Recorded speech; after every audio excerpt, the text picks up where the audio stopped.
Kali ini saya akan mengajak Anda untuk mengenal sedikit bagaimana asal-usul kawasan Kebayoran Lama yang kini identik dengan kawasan elit, berbagai pusat bisnis yang tentunya sudah tidak asing di telinga warga Jakarta, khususnya warga Jakarta Selatan.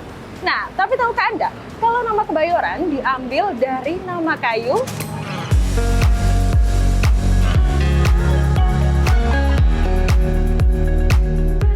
Kebayoran Lama merupakan salah satu kecamatan yang berada di wilayah paling barat Kota Madia, Jakarta Selatan.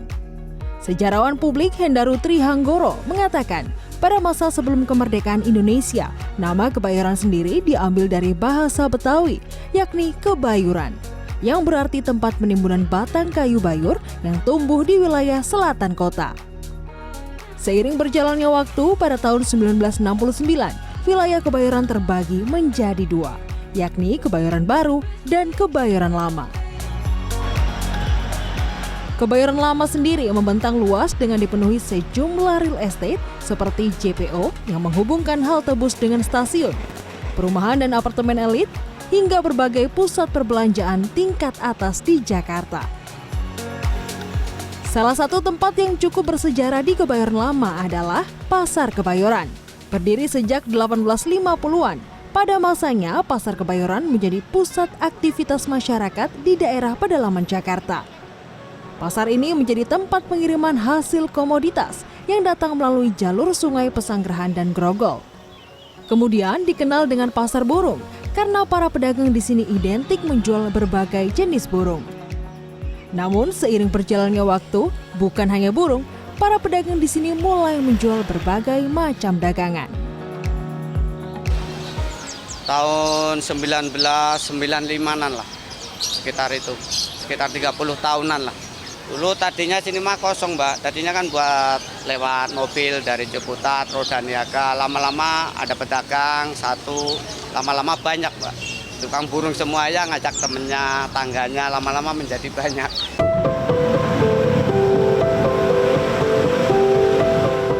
Bangunan bersejarah dan ikonik di Kebayoran Lama lainnya adalah Gereja Ortodoks Rusia Saint Thomas yang berada di kawasan Gandaria.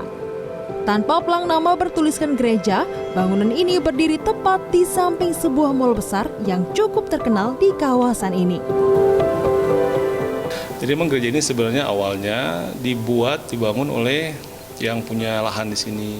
Ya, itu salah satu pelindung kita lah ya, beliau pada Diningrat. Nah, kemudian beliau sekarang bikin gereja ini buat komunitas kecil lah.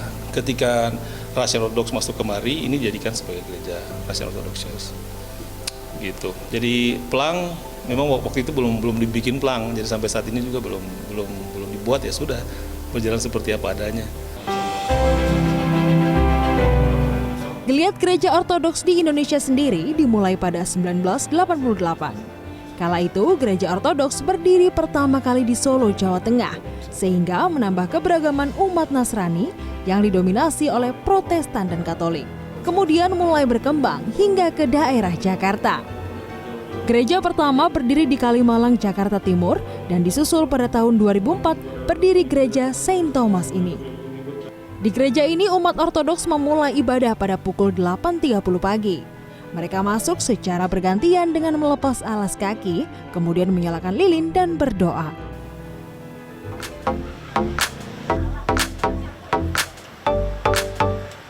Setelah berkeliling, tidak lengkap rasanya kalau belum kulineran. Nah, saya memutuskan untuk mencicipi iga panggang yang terus ramai diburu pelanggan di kawasan Gandaria, Kebayoran Lama. Kedai yang menjual iga panggang ini buka dari pukul 11:30 siang hingga 9 malam. Saya pun memesan menu yang paling favorit, yakni iga panggang original dengan menu pedas manis.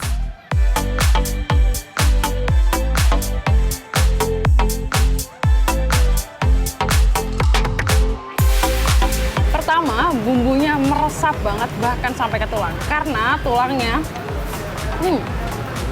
manis banget. Dan yang paling penting, daging iganya empuk, jadi ketika dimakan nggak susah. Ngeliat porsinya yang sejumbo ini justru bikin saya makin pengen terus nambah.